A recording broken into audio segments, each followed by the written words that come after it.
আসসালামু আলাইকুম। আপনি শুনছেন এভারগ্রিন অডিও লাইব্রেরি।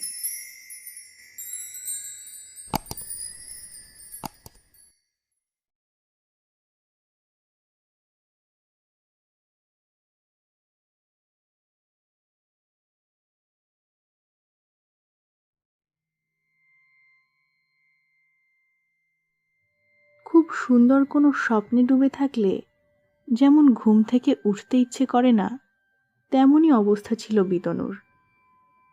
মিষ্টি ভালো লাগা আবেশ হয়ে ছড়িয়েছিল শরীরে। তবে একবার ঘোর কেটে গেলে কতক্ষণ আর না জেগে থাকা যায়। চোখ খুলতেই ভীষণ চমক ঝপাং করে সামনে ঝাঁপিয়ে পড়ল। ধর্মর করে উঠে বসতে গিয়ে মাথার ধাক্কায় ঝনঝনিয়ে উঠল যন্ত্রপাতি।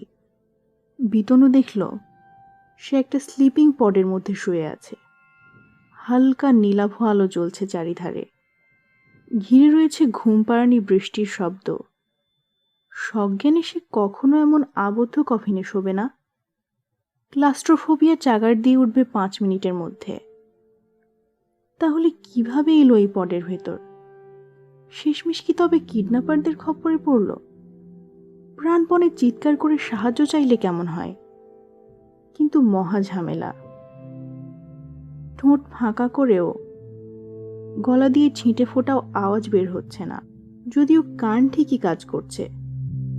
ওর অস্থির নড়াচড়া, খামচা খামচি থেকে শুরু করে বাকি সব কিছুই দিব্যি শোনা যাচ্ছে। রীতিমতো ঘাবড়ে যাওয়ার মতো অবস্থা বই কি। বিতনুবাবু, আপনি একদম উত্তেজিত হবেন না, প্লিজ। বিতনুর মগজের অডিটরি কর্টেক্সের মধ্যে যেন কেউ কথা বলল।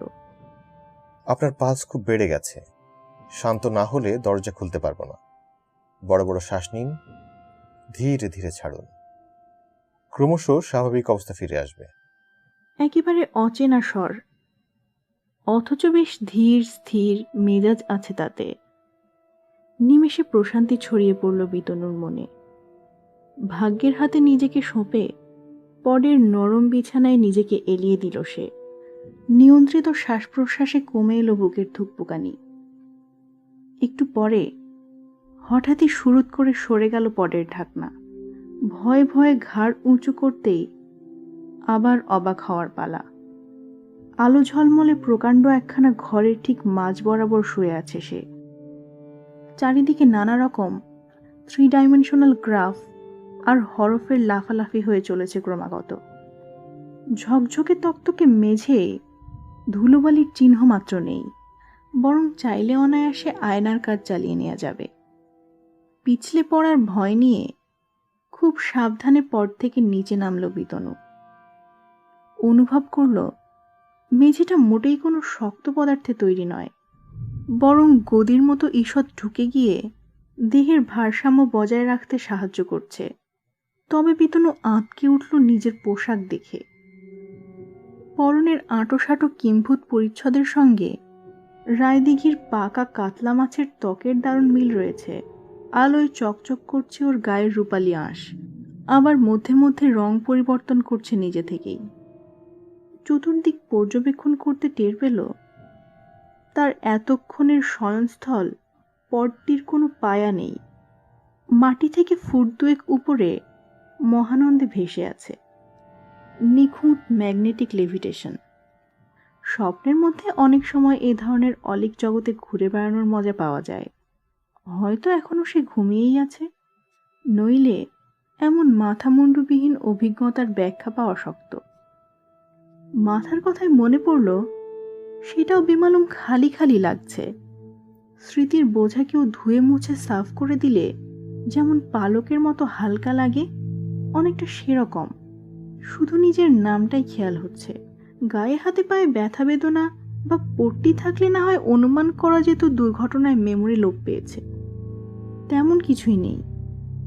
উল্টে তরতাজা শরীরে মাঠে নেমে সাঁই সাঁই করে ছুটে আসতে ইচ্ছে করছে। বিতনু উঁকি ঝুঁকি দিয়ে অচেনা গলার মালিককে খোঁজার চেষ্টা করল। কল্পনা করল সাদা ধবধবে ডাক্তারি গাউন পরা কেউ খুব কাছে পিঠে নিশ্চয় রয়েছে। নমস্কার বিতনুবাবু। আশা করি ঠিকঠাক বোধ করছেন এখন। ব্রহ্মতালুর মধ্যিখানে গম গম করে বাজল শব্দগুলো।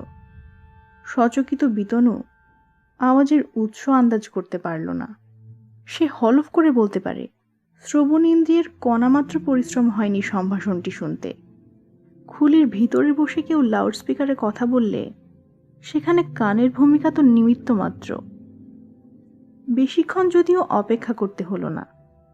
কয়েক মুহূর্ত পরে হাত 10 দূরের দেওয়ালটা নিচ থেকেই একপাশে সরে যেতে ঘরে ঢুকলেন গম্ভীর সুঠাম এক ভদ্রলোক। গোটা শরীর পাতলা সাদা প্লাস্টিক দিয়ে বানানো পোশাকে ঢাকা, মুখের উপরে স্বচ্ছ হেলমেট। চেহারাতে বয়স আন্দাজ করার উপায় নেই, তবে কপালের ভাঁজগুলো দেখে মনে হলো 50-এর কাছাকাছিই হবে।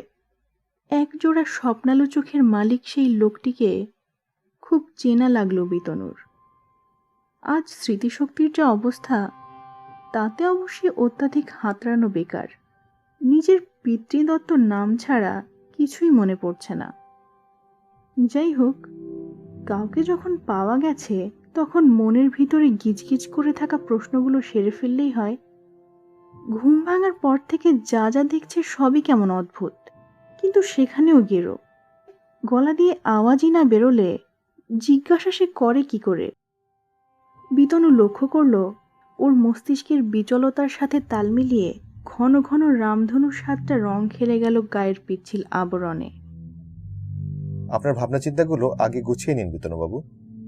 জানি প্রচুর জিজ্ঞাসা আছে, তবু এলোমেলো প্রশ্নের সুসংহত জবাব দেওয়া মুশকিল। লোকটা ঠোঁট না নেড়েই বিতনুর মস্তিষ্কে নিজের মনের ভাব পাঠিয়ে দিল। ষড়যন্ত্রের ব্যবহার ছাড়াই ইনি দিব্যি আলাপচারিতা চালাতে পারেন। বিতনু অকারণেই টেলিপ্যাথিকে আজগুবি ভাবত। একসময় ওর আর অজিতের মধ্যে তর্ক বিতর্ক কম হয়নি এ নিয়ে। ঠিক ধরেছেন, টেলিপ্যাথি। এতে সুবিধা হলো ইউনিভার্সাল ল্যাঙ্গুয়েজ ব্যবহার করে সকলের সঙ্গে কথাবার্তা চালানো যায়। আমি নিজের ভাষায় বক্তব্য পাঠাবো, আর উল্টো দিকে যে থাকবে সেও নিজের মতো অনুবাদ সেরে নিতে পারবে। ভদ্রলোক আবার বিতনুর মনের কথা পড়ে নিয়ে মনে মনেই বললেন, কেন মুখ দিয়ে কথা বললে দোষ কোথায়? বিতনু ভাবল, ধ্বনির প্রয়োগে সীমিত শক্তির অকারণ অপচয় হয়। তার চেয়ে ভাবনা প্রক্ষেপণ ক্যালোরি সংরক্ষণের জন্য আদর্শ। আপনার ষড়যন্ত্র অঙ্গটি তাই অকেজো করে রাখা হয়েছে। লোকটা প্রত্যঙ্গের ব্যবসায়ী নাকি? বোবা করে দিয়েছে বলছে। কিডনিটা আছে তো। ভীষণ ভয় পেয়ে তারস্বরে চেঁচিয়ে হলঘর মাত করার চেষ্টা করল বিতনু, কিন্তু যথারীতি মুখ নিঃশব্দে হাঁ হয়ে রইল। ততক্ষণে তার আশপোশাকে আলোর বাহার চন্দননগরের লাইটিংকেও হার মানিয়ে দিয়েছে। উত্তেজিত হলে ঝিকিমিকি বেড়ে যায় বলে মনে হচ্ছে। তবে কাজের কথা হলো, চন্দননগরের নামটা তার মনে পড়েছে। অজিতের পৈতৃক ভিটেতে ঘুরতে গিয়ে ওখানে জগদ্ধাত্রী পুজোয় দারুণ আলোর কাজকর্ম দেখেছিল। হ্যাঁ, আস্তে আস্তে অনেক কিছুই মনে পড়বে। অ্যাসিস্টেড মেমোরি রিকভারি চলছে, সামান্য সময় লাগবে। ভদ্রলোক ওর দিকে চেয়ে মিটিমিটি হাসলেন। মানসিক চাপ কম রাখতে হবে। এনার্জি বাঁচানোর কথা খেয়াল রাখবেন সবসময়, যে কোনো কারণ হোক না কেন। উত্তেজনাকে একেবারেই প্রশ্রয় দেবেন না। সত্যি, বিতনু খুব অল্পতেই ক্লান্ত হয়ে পড়ছে আজ। টেলিপ্যাথিতে সঠিকভাবে ভাবনার আদান প্রদান করতে হলে নিজেকে সংযত রাখা অত্যন্ত জরুরি। তোলপাড় হতে থাকা হাজার প্রশ্নের ঘোরপ্যাঁচ এড়িয়ে সে দুটো মনের জিজ্ঞাসা উপরের দিকে ভাসিয়ে রাখল। আপনি কে? আমি কোথায় আছি এখন? হরফ আর সংখ্যা মেশানো আমার নামটা বেশ খটোমটো, মনে থাকবে না। আপনি আমায় এজে বলে সম্ভাষণ করতে পারেন। আর আমরা এখন আছি ভারত মহাসাগরের জলস্তরের কয়েকশো ফুট নিচে, মেগাসিটি সুতানুটিতে। বলেন কি, সাগরের তলায় মেগা সিটি? কবে হলো জানতেই পারলাম না। বিতনু আশ্চর্য হয়ে স্বগতোক্তি করল। সুতানুটি তো সেই প্রাক কলকাতা গায়ের নাম। আজকালকার বিল্ডারগুলো সুযোগ পেলেই বাঙালির অতীত নিয়ে সুরসুরি দিতে ছাড়ে না। তবে ডাঙা ফেলে জলের তলায় যাওয়ার বাহারি আইডিয়াটা কিভাবে এলো? গ্রিনহাউস এফেক্টে মেরুর বরফ গলে জলস্তর বেড়ে গেছে বেশ কয়েকশো মিটার। হিমালয় অথবা পামির ছাড়া মহাকাশ থেকে দৃশ্যমান বাসযোগ্য স্থলভূমি টিকে আছে খুব সামান্যই, কিন্তু সেখানে থাকারও উপায় কোথায়? ওজোন লেয়ার ফাঁকা হয়ে গেছে বহুদিন। তার সাথে যুক্ত হয়েছে সৌরপৃষ্ঠের অস্থিরতা। ক্রমাগত চলতে থাকা ভয়ঙ্কর সৌরঝড়ে ঢেউয়ের মতন আছড়ে পড়ছে বিষাক্ত রেডিয়েশন। এই ভয়ঙ্কর পরিস্থিতি থেকে বাঁচতে হলে জলের নিচে যাওয়া ছাড়া উপায় ছিল না। ভদ্রলোকের ভাবনা বিতনুর মাথার ভিতরে অনুরণিত হলো। ওর কথার কি প্রতিক্রিয়া দেবে সেটা ভেবে পেল না বিতনু। সভ্যতার অগ্রগতির কুফল পৃথিবীর পরিমণ্ডলের সর্বত্র ছড়িয়ে ছিটিয়ে রয়েছে। বোর্ড মিটিংয়ে টেবিল চাপড়ে নস্ট্রাদামুসের আদলে কঠোর ভবিষ্যৎবাণী করেছে সে কতবার। ভেসে যাবে দুনিয়া, পুড়ে যাবে জমি, শুকিয়ে যাবে নদী ইত্যাদি নানা স্বাদের মুখরোচক মশলা। ঝাপসা ছবিগুলো ভেসে এলো স্মৃতির চিলেকোঠা থেকে। কেউই বিশেষ পাত্তা দেয়নি ওকে। এখন বুঝুক ঠেলা। অবশ্য বিতনু আনুমানিক কয়েকশো বছর পরে পৃথিবীর ভবিতব্যের কথা বলতো। ওর এক ঘুমেই পৃথিবী আকাশ পাতাল বদলে যাবে সে তো অসম্ভব। বরং এই লোকটারই মতিগতি সন্দেহজনক লাগছে। বিতনুকে আজগবি সংসাজিয়ে মশকরা করে চলেছে কোনো বদমতলবে।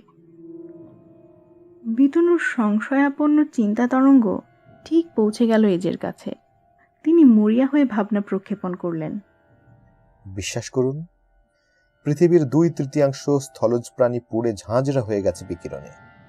উদ্ভিদেরা র্যাপিড মিউটেশনের মাধ্যমে ডাঙায় নিজেদের টিকিয়ে রাখলেও মানুষের সে সৌভাগ্য হয়নি।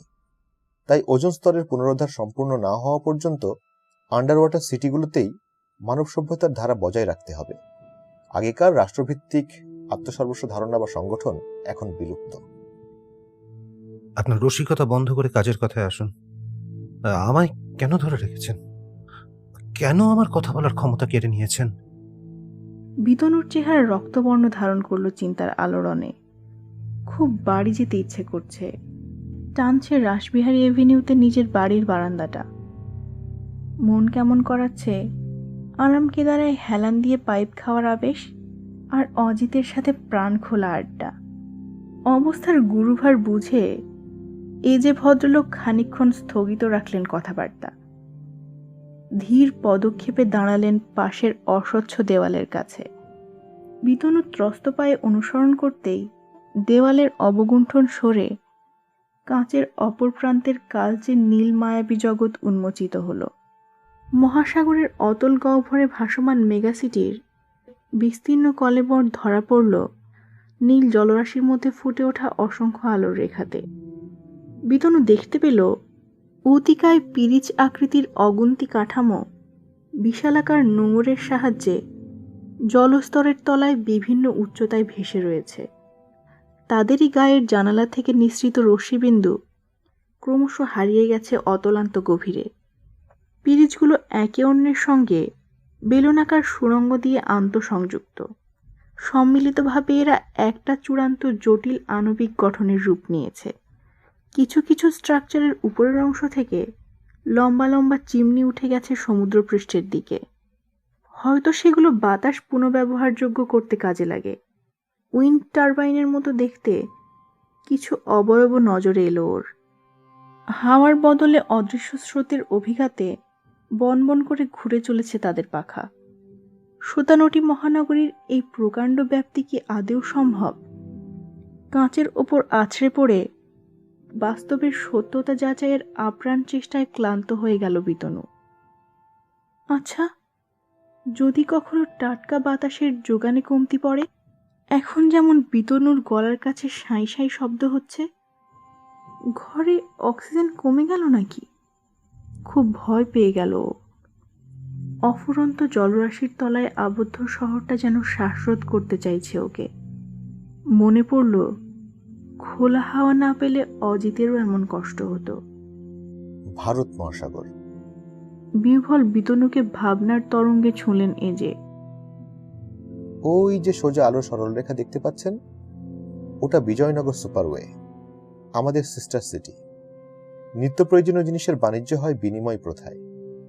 চৌম্বকীয় তরঙ্গে ভাসমান ক্যাপসুল ট্রাকে চলে আমদানি রপ্তানি।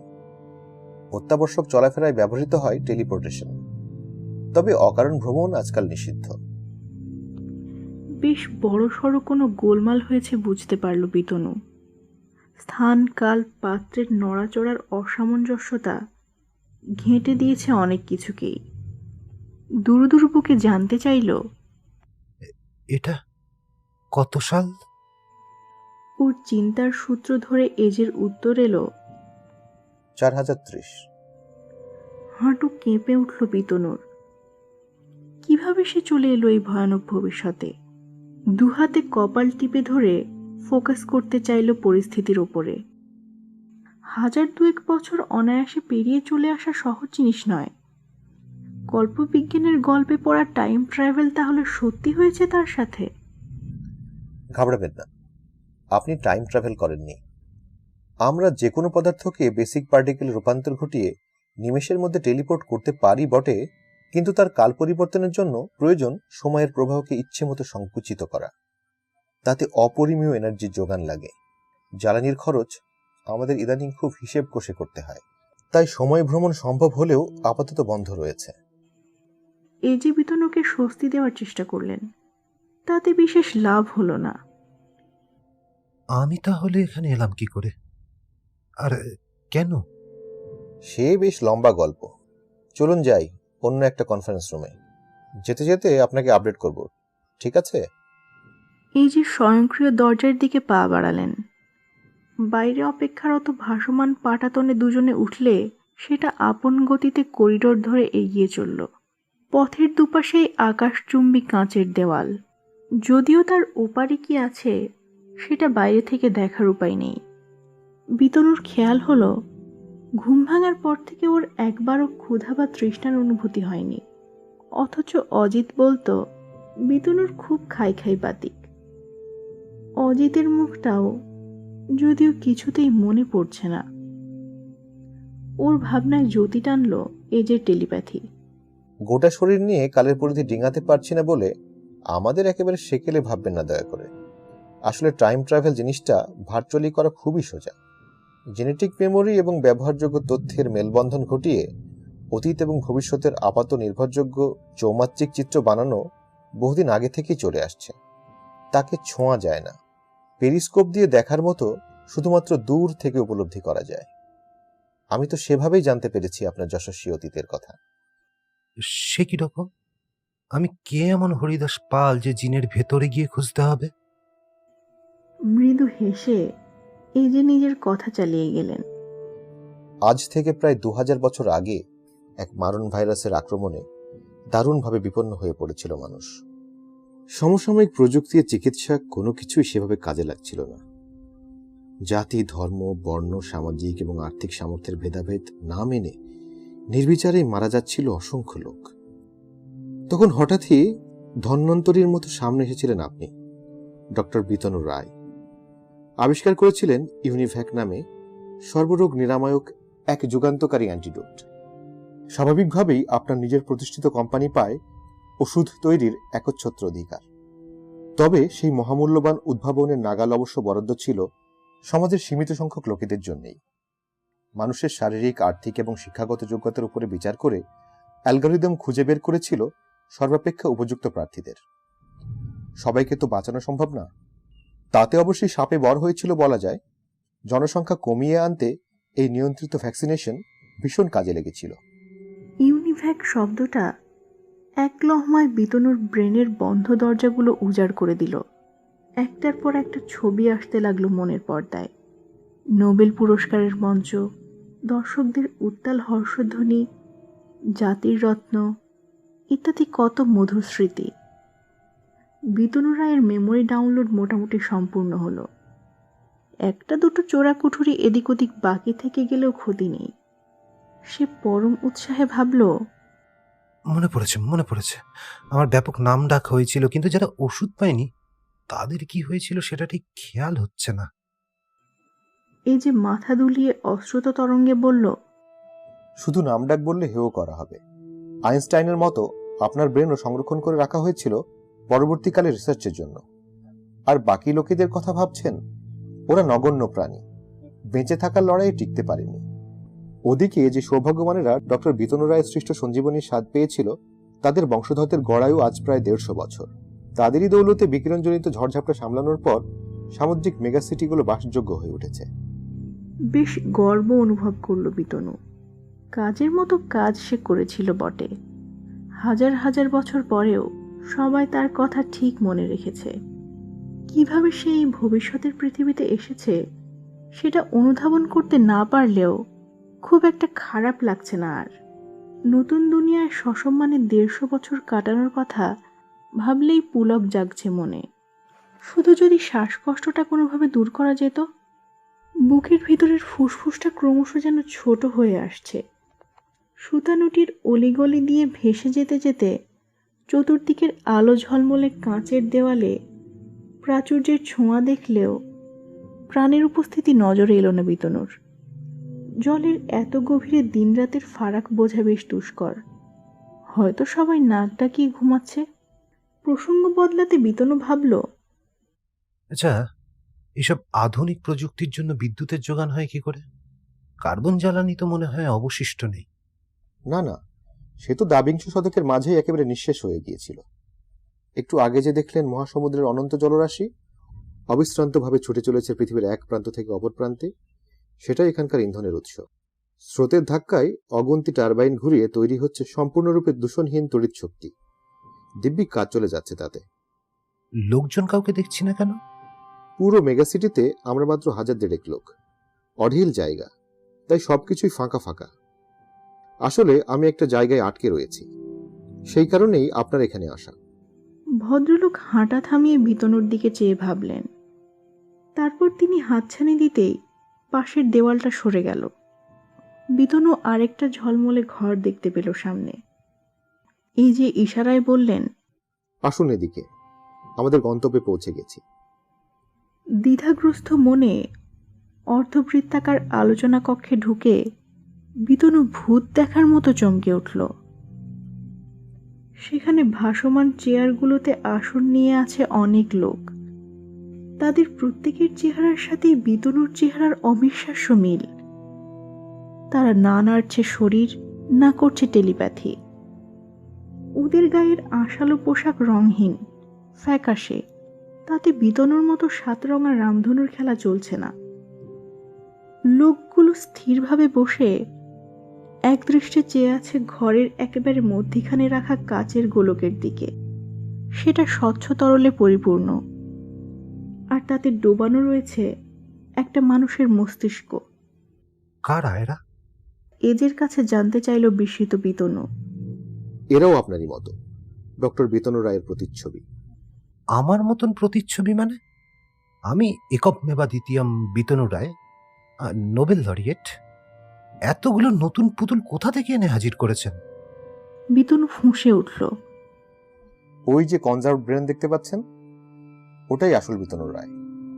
একাধারে গবেষক এবং একসময়ের পৃথিবীর সবচেয়ে মূল্যবান এন্টারপ্রাইজের মালিক। আপনি বা এই নিশ্চল পুতুলেরা প্রত্যেকেই হলেন মোবট বা মানবরূপী রোবট। ডিএনএর ব্লুপ্রিন্ট দিয়ে 3D প্রিন্টিং মেশিনে বানানো হয়েছে আপনার শরীর।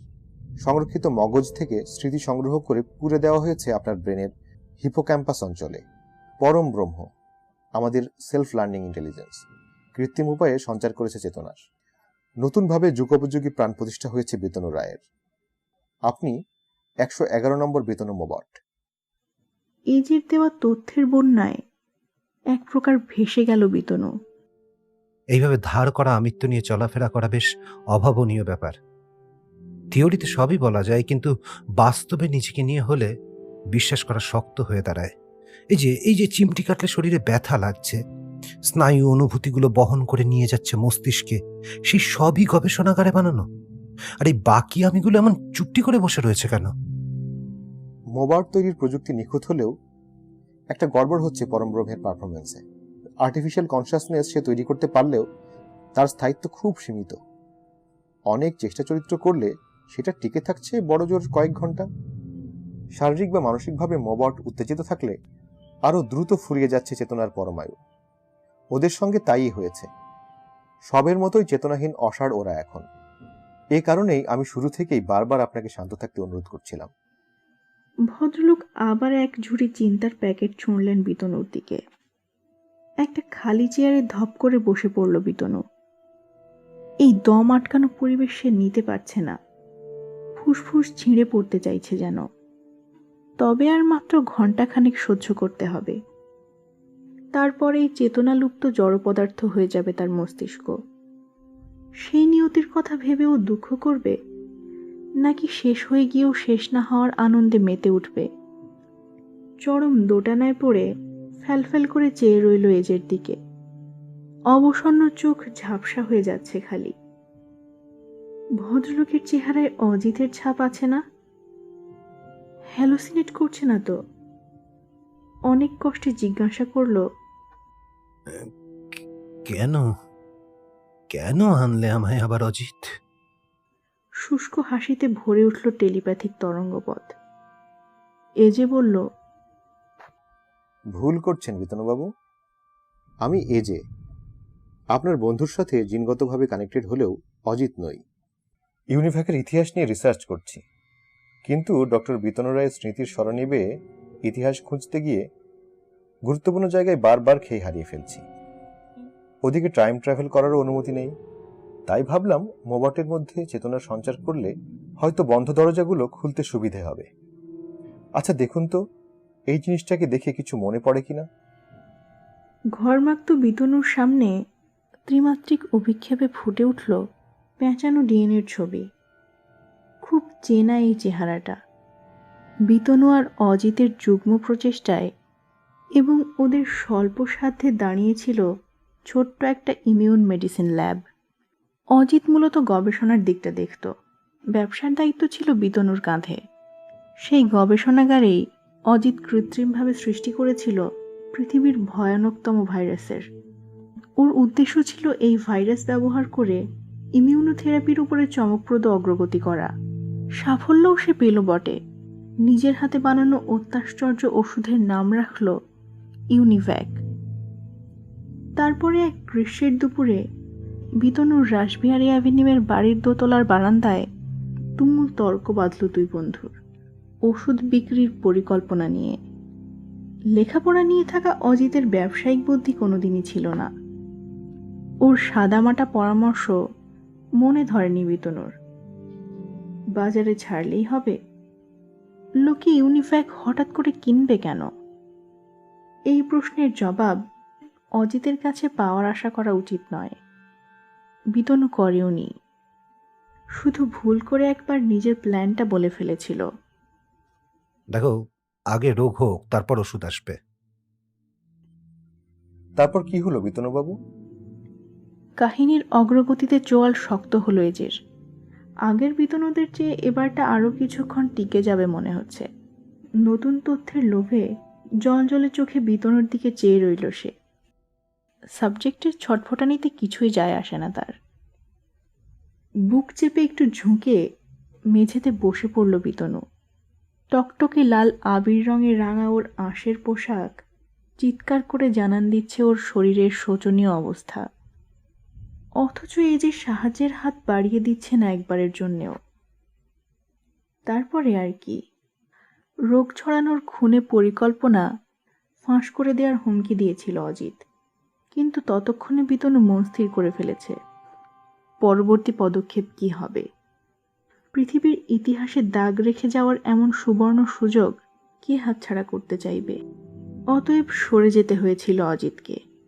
স্টিলের ট্রাঙ্কে ভরা অজিতকে অ্যাসিড দিয়ে ঝলসানোর সময়ই প্রথমবার ক্লাস্ট্রোফোবিয়ায় আক্রান্ত হয় বিতনু। পুলিশি হুজ্জুতি কিছুদিন পোহাতে হলেও উকিল প্রমাণ করে ছেড়েছিল সাংসারিক অশান্তিতেই জলজ্যান্ত লোকটা ভ্যানিশ হয়ে গেছে।